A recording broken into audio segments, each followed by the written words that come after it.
الحمدللہ رب العالمین والصلاة والسلام علی سید المرسلین وعلی آلہ وصحبہ اجمعین، اما بعد۔ محترم بھائیو، اللہ تبارک و تعالی قرآن مجید کے اندر ارشاد فرماتا ہے، یا ایہا الذین آمنوا لا تخونوا اللہ والرسول وتخونوا اماناتکم وانتم تعلمون۔ مسلمانوں کو، مومنوں کو حکم دے رہا ہے اللہ تعالیٰ کہ اللہ سے خیانت مت کرنا، اللہ سے خیانت مت کرنا، اور رسول سے خیانت مت کرنا، اور امانت میں خیانت مت کرنا۔ خیانت کا مطلب سمجھتے ہیں کہ جو حق ہے اس میں کمی کرنا، اس حق کے اندر خیانت کرنا۔ خیانت ایک عام لفظ ہے جسے ہر آدمی، ہر مسلمان خاص طور سے جانتا ہے۔ امانت کے مقابلے میں خیانت آتا ہے۔ اب ایک خیانت تو یہ ہے کہ جیسے آدمی کسی کے پاس امانت رکھا، اس میں سے خرد برد کر دیا، خیانت کر دیا، اس میں تبدیلی کر دی، بدل دیا، ہے کہ نہیں؟ جیسے کسی نے ہمارے پاس سونا رکھا امانت کے طور پر کہ آپ اس کو رکھے رہیے۔ سونا اصلی ہے، 24 کیرٹ ہے، ہم نے کیا کیا؟ اس کو بدل کر کے 22 کیرٹ کر دیا، 22 کیرٹ۔ یہی خیانت ہے، یہی خیانت ہے۔ دوسرے کے حق میں حق کو مار لیا، یہ خیانت ہے۔ تو اس آیت میں اللہ تبارک و تعالی 3 خیانت کا ذکر کر رہا ہے، 3 خیانت سے منع کر رہا ہے۔ ایک، لا تخون اللہ، اللہ سے خیانت مت کرنا۔ دوسرا، والرسول، اور رسول سے خیانت مت کرنا۔ اور تیسرا، امانتوں میں خیانت مت کرنا۔ یہ 3 خیانتیں، 3 قسم کی خیانت اللہ تبارک و تعالیٰ ذکر کر رہا ہے۔ اللہ کے سے خیانت کیا ہے؟ اللہ کی عبادت میں، اللہ کے حق میں دوسروں کو شامل کرنا، یا گناہ کرنا جس کا حکم اللہ تبارک و تعالیٰ نے جس سے بچنے کا حکم دیا ہو، جن گناہوں سے، وہ گناہ کرنا خیانت ہے۔ اللہ نے کیا کہا ہے نیکی کرنے کے لیے نا؟ وَعْمَلُوا صَالِحًا، نیکی کرو۔ مسلمانوں کو حکم دیا نیکی کرنے کے لیے، لیکن کیا کیا آدمی؟ اس نیکی کو چھوڑ کر کے گناہ کرنے لگا۔ کوئی بھی گناہ یہ خیانت ہے۔ کوئی بھی گناہ، جس کو معاصی بولا جاتا ہے عربی میں، کوئی بھی معاصی، کوئی بھی گناہ یہ خیانت ہے، جس سے اللہ تبارک و تعالی جس کو گناہ کہتا ہے یا جس کو گناہ قرار دیا ہے۔ اور گناہوں میں سب سے بڑا گناہ کیا ہے؟ شرک، اللہ کے ساتھ شرک، دوسرے کی عبادت کرنا، اللہ کے ساتھ دوسروں سے کوئی شریک کرنا، اس کی دعا میں، اس کی عبادت میں، اس کے پکار میں، نظر و نیاز میں، یہ شرک کرنا یہ سب سے بڑی خیانت ہے۔ ان الشرک لظلم عظیم، کہ شرک سب سے بڑا ظلم ہے، عظیم ظلم ہے، بڑا ظلم ہے۔ تو شرک جو ہے یہ بڑا ظلم ہے، سب سے بڑا خیانت ہے، سب سے بڑا خیانت ہے۔ والرسول، خیانت الرسول کیا ہے؟ رسول کی خیانت کہ ایک تو رسول سے محبت نہ کرنا، اپنی جان، آل و اولاد، مال و دولت، ہر چیز سے زیادہ محبت رسول سے، یہ ایمان کا حصہ ہے، ایمان کا حصہ ہے۔ آدمی اس حصے کو ادا نہ کرے، کیا کرے؟ رسول سے زیادہ محبت نہ کرے، رسول سے زیادہ محبت نہ کرے تو کیا ہوگا؟ یہ خیانت ہے، یہ رسول سے خیانت ہے۔ اسی طرح رسول اکرم صلی اللہ علیہ وسلم کی نافرمانی کرنا۔ اللہ تعالیٰ نے کیا حکم دیا؟ وَمَا آتَاكُمُ الرَّسُولُ فَخُذُوهُ وَمَا نَهَاكُمْ عَنْهُ فَانْتَهُوا، جو کچھ بھی رسول تمہیں دے، جس چیز کا حکم دے تو اسے لے لو، اور جس چیز سے روک دیں اس سے رک جاؤ۔ تو رسول کی بات نہ ماننا، رسول کہیں کہ یہ کام کرو، نہ کریں، رسول کہیں اس کام سے کو چھوڑ دو، اس عمل کو چھوڑ دو، آدمی نہ چھوڑے، تو یہ رسول کے ساتھ خیانت ہے، یہ رسول کے ساتھ خیانت ہے۔ اور ایک اور خیانت ہے رسول کے ساتھ کہ رسول اکرم صلی اللہ علیہ وسلم نے جس طریقے پر عبادت نہیں کی ہے، کوئی بھی عبادت جس طریقے پر نہیں کی ہے اس طریقے پہ ہم کرنے لگیں، جیسے اللہ کے رسول صلی اللہ علیہ وسلم فرمایا، کیا فرمایا؟ صلو کما رأیتمونی اصلی، جس طرح میں نماز پڑھتا ہوں اسی طرح نماز پڑھو۔ ہم کیا کہنے لگے کہ ارے یہ بھی تو نیکی ہے نا، ہے کہ نہیں؟ رسول نے کہا کہ ایسے نماز پڑھو، ہم بدل کر کے پڑھنے لگے، اس میں زیادہ کرنے لگے، کہے کہ یہ بھی نیکی ہے۔ جو رسول نے جو دعا سکھائی ہے اس دعا میں اور اضافہ کرنے لگے اور کہے کہ یہ بھی نیکی ہی ہے، تو یہ بھی خیانت ہے۔ رسول نے دعا سکھائی کچھ اور ہم کر رہے ہیں کچھ اور۔ رسول نے نماز سکھائی کچھ اور ہم پڑھ رہے ہیں کچھ اور۔ رسول نے کہا، نبی اکرم صلی اللہ علیہ وسلم نے خذوا عنی مناسککم، حج کی تعلیم رسول سے لینا ہے ہم کو۔ کس سے لینا ہے؟ نبی صلی اللہ علیہ وسلم سے لینا ہے۔ نماز ہو، روزہ ہو، حج ہو، زکوٰۃ ہو، جو بھی عبادت ہے، دعا ہو، نذر و نیاز ہو، جو بھی عبادت ہے رسول کے طریقے پہ ہم کو کرنا ہے۔ ہم نے کیا کیا؟ اس میں تبدیلی کر دی۔ اس کو کیا کہتے ہیں؟ جو اس میں بڑھا دیا تو اسی کو بدعت کہتے ہیں، اسی کو بدعت کہتے ہیں۔ یہ بدعت رسول کے ساتھ خیانت ہے، دین کے ساتھ خیانت ہے، شریعت کے ساتھ خیانت ہے۔ اسی لیے ہم جو بھی عمل کریں، جو بھی عبادت کریں، تو یہ کوشش کریں کہ ہماری عبادت نبی صلی اللہ علیہ وسلم کے طریقے پر ہو، نبی صلی اللہ علیہ وسلم نے جیسا سکھایا ہے ویسا ہو۔ ایسا نہیں ہے کہ ہمارے مولوی نے سکھایا ہے، ہمارے پیر نے سکھایا ہے، ہمارے فقیر نے سکھایا ہے، ہمارے امام نے سکھایا، نہیں۔ ہم ان کی بات شریعت کو سمجھنے کے لیے لے سکتے ہیں کہ ہمارے فلاں امام نے یہ بات کہی ہے، انہوں نے اس آیت سے، اس حدیث سے نبی کریم صلی اللہ علیہ وسلم کے طریقے سے بتایا ہے، یہ صحیح ہوگا، ہو سکتا ہے۔ لیکن یہ کہ حدیث مل جائے، نبی صلی اللہ علیہ وسلم نے کچھ اور کیا، امام صاحب نے کوئی غلطی کی ہے، تو ہم مانتے کہ نہیں امام ہی صاحب کی مانیں گے، مولوی سے اپنے ہی مولوی کی مانیں گے، دوسری کی نہیں مانیں گے۔ یہ خیانت ہے شریعت میں، اسی کو بدعت کہتے ہیں، اسی کو بدعت کہتے ہیں، یہ خیانت ہے۔ تو یہ دوسری خیانت۔ تیسری خیانت جو اہم چیز ہے وہ کیا ہے؟ مال میں خیانت کرنا۔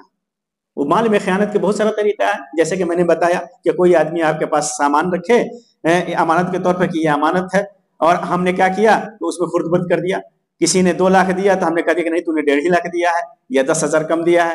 سونا دے دیا، اس میں چینج کر دیا، چاندی دے دیا، چینج کر دیا، اناج دیا 2 من دیا، اس میں 2-4 کلو کم کر دیا، کہہ دیا کہ نہیں تم نے ایسے ہی دیا ہے کہ نہیں؟ یہ خیانت ہے۔ اللہ کے نبی صلی اللہ علیہ وسلم کے سلسلے میں آتا ہے، سب نے سنا ہوگا تقریروں میں، کہ اللہ کے نبی صلی اللہ علیہ وسلم جب مکہ سے ہجرت کر کے مدینہ جانے لگے تو علی رضی اللہ تعالیٰ عنہ کو کیا کیا تھا؟ دشمن چاروں طرف سے گھیرے ہوئے ہیں تلوار لے کر کے کہ محمد کے اوپر اچانک حملہ کریں گے، نبی صلی اللہ علیہ وسلم کو مارنے کے لیے، شہید کرنے کے لیے، کہ یہ نبوت پھیلاتا ہے، دین پھیلا رہا ہے، دوسرا دین پھیلا رہا ہے، اسلام پھیلا رہا ہے، توحید پھیلا رہا ہے، مار دیں گے۔ نبی صلی اللہ علیہ وسلم نے اپنے بستر پہ علی رضی اللہ تعالیٰ عنہ کو سلا دیا، اس خطرناک حالت میں سلا دیا، اللہ کے ذمے کر دیا۔ کس لیے؟ امانتوں کو واپس کرنے کے لیے، کہ جب اللہ کے نبی صلی اللہ علیہ وسلم چلے جائیں، موقع تو ملا نہیں، سب کی امانت واپس کر رہے ہیں، تو علی رضی اللہ تعالیٰ عنہ کو سلا کر کے گئے اپنے بستر پہ کہ یہ ہماری یہ فلاں فلاں امانتیں ہیں، سب کو لوٹا دینا۔ کن کی امانتیں تھی؟ وہ انہی ظالموں کی امانت تھی نا جو مارنے کے لیے آپ کو گئے تھے، انہی کافروں کی امانت تھی نا، مشرکوں کی امانت تھی، مسلمانوں کی تو نہیں تھی نا، رہی ہوں گی مسلمانوں کی، لیکن مکے والوں کی امانتیں تھی۔ ان کو لوٹانے کے لیے نبی صلی اللہ علیہ وسلم نے علی رضی اللہ تعالیٰ عنہ کو مکہ میں چھوڑا اور حکم دیا کہ لوٹا کر کے ہی آنا۔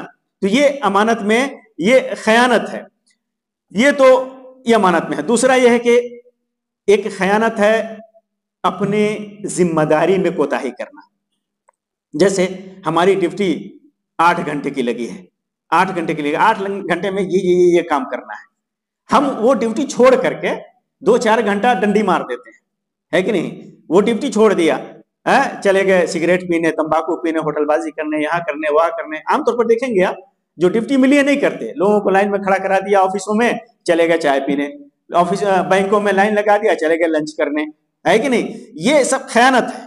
امانت میں، عمل میں خیانت ہے، امانت میں خیانت ہے، جس سے اللہ تبارک و تعالیٰ نے روکا ہے۔ اور ایک اور خیانت یہ بھی ہے، جیسے میں مان لو کہ کسی کورٹ کا کوئی جج ہے، وہ فیصلہ اس کے ہاں ہے، ہمارا کوئی مقدمہ ہے، ہم اس کو ہدیہ دیں اس کے گھر پہ جا کر کے، اس کے بال بچوں کو، تو وہ ہدیہ قبول کرنا یہ خیانت ہے، یہ رشوت ہے، خیانت ہے، حالانکہ وہ ہدیہ دے رہا ہے۔ ہدیہ محبوب چیز ہے نا، اللہ کے نبی صلی اللہ علیہ وسلم نے فرمایا تحادو تحابو، ایک دوسرے کو ہدیہ دو، محبت بڑھے گی۔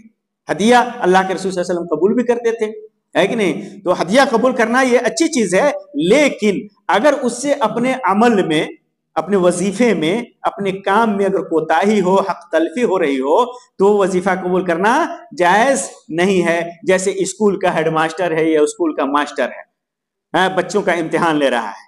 اسی زمانے میں ہم کو یاد ہے کہ ماسٹر صاحب کو جو ہے نا، مولوی صاحب کو مدرسے میں ہدیہ دینا چاہیے، ان کے گھر میں قورمے اور فلاں اور گوشت اور روپے پیسے ہدیہ بھیج رہے ہیں، ہے کہ نہیں؟ تو یہ قبول کرنا یہ خیانت ہے، یہ خیانت ہے۔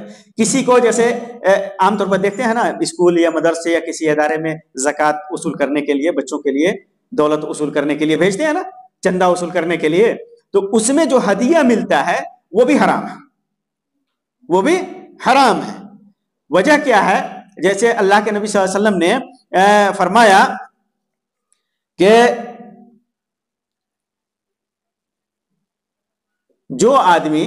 جس آدمی کو ہم نے عامل بنایا، پہلے گورنر بناتے تھے نا اللہ کے رسول صلی اللہ علیہ وسلم، جیسے نجران میں جاؤ، ہے کہ نہیں، یمن پہ جاؤ اور شام میں جاؤ، گورنر بن کے وہاں زکوٰۃ وصول کرو۔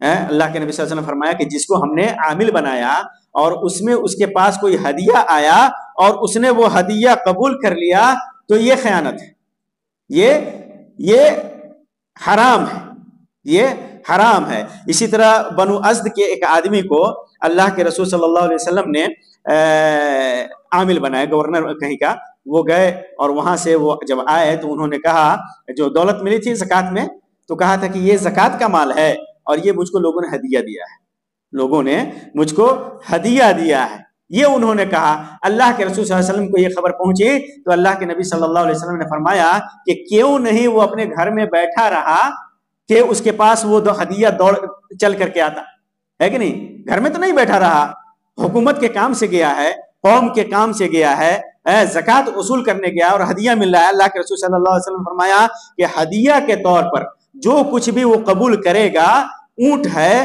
تو قیامت کے دن آئے گا اور وہ اونٹ آواز نکالتے ہوئے، گائے ہے تو گائے آواز نکالتی ہوئی ہوگی اور وہ قیامت کے دن آئے گا، بکری ہوگی تو بکری آواز نکالتی ہوئی آئے گی، وہ قیامت کے دن آئے گا، ہے کہ نہیں؟ اللہ کے رسول صلی اللہ علیہ وسلم نے ہاتھ اٹھایا اور کہا کہ اللہ ہم نے اس بات کو پہنچا دیا، اس بات کو ہم نے پہنچا دیا، آپ نے فرمایا اور امت کو یہ بات آپ نے پہنچا دی، اور اس وجہ سے کہیں اگر کسی کی ذمہ داری ہے اور اس ذمہ داری میں دوسروں کو فائدہ پہنچ رہا ہے، ناحق فائدہ پہنچ رہا ہے، تو وہ ہدیہ لینا، اگر ہدیہ مل رہا ہے تو وہ ناجائز ہے اور حرام ہے۔ اللہ کے تبارک و تعالیٰ نے فرمایا کہ وَمَن يَغْلُلْ يَأْتِ بِمَا غَلَّ يَوْمَ الْقِيَامَةِ، کہ جو آدمی خیانت کرے گا، امانت میں خیانت کرے گا، تو قیامت کے دن وہ قیامت کے دن لے کر کے آئے گا، وہ خیانت لے کر کے آئے گا۔ ثُمَّ تُوَفَّى كُلُّ نَفْسٍ مَا كَسَبَتْ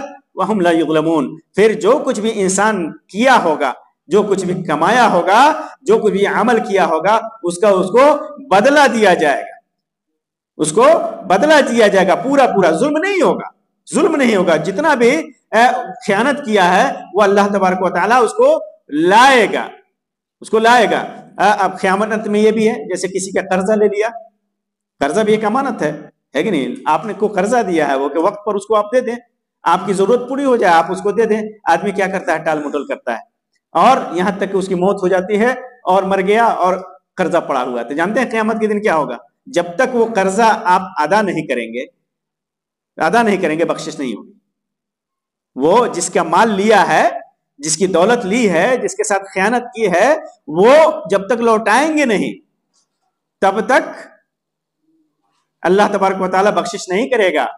اور اگر آپ نہیں لوٹاتے ہیں، آپ کے پاس کچھ ہے نہیں، ہے کہ نہیں، تو آپ کے نیکی لے کر کے اس کو دے دی جائے گی، اور اگر اس سے بھی زیادہ ہے تو اس کی برائی لے کر کے آپ کے اوپر لاد دیا جائے گا۔ تو یہ خیانت ہے، اور خیانت ایسے بچنے کی پوری کوشش کرنی چاہیے، چاہے وہ کام میں ہو، چاہے مال و دولت میں ہو، یا اللہ تبارک و تعالیٰ کے حق میں ہو، یا رسول اکرم صلی اللہ علیہ وسلم کے حق میں ہو، کسی مسلمان بھائی کے حق میں ہو۔ کافر بھی ہے، مشرک بھی ہے، ظالم بھی ہے، اگر اس کی امانت ہمارے اوپر ہے تو ہمیں اس کو ادا کرنا ہے، کیونکہ قیامت کے دن اللہ تبارک و تعالیٰ یہ نہیں پوچھے گا کہ کسی مسلمان کی دولت ماری ہے یا کافر کی، ہے کہ نہیں، اس کو لوٹانا ہوگا۔ اللہ تعالیٰ سے دعا ہے کہ اللہ تبارک و تعالیٰ ہمارے اعمال کو صحیح کر دے، کتاب و سنت کے مطابق کر دے، ہمارے اندر امانت داری پیدا کر دے، اور جتنے بھی خیانت کی قسمیں اللہ تبارک و تعالی ہمارے دل سے اس کو نکال دیں، ہمیں متقی اور پرہیزگار بنائے. آمین رب العالمین. وآخر دعوانا ان الحمد للہ رب العالمین وصلی اللہ علی خیر خلقہ وسلم. السلام علیکم ورحمۃ اللہ وبرکاتہ.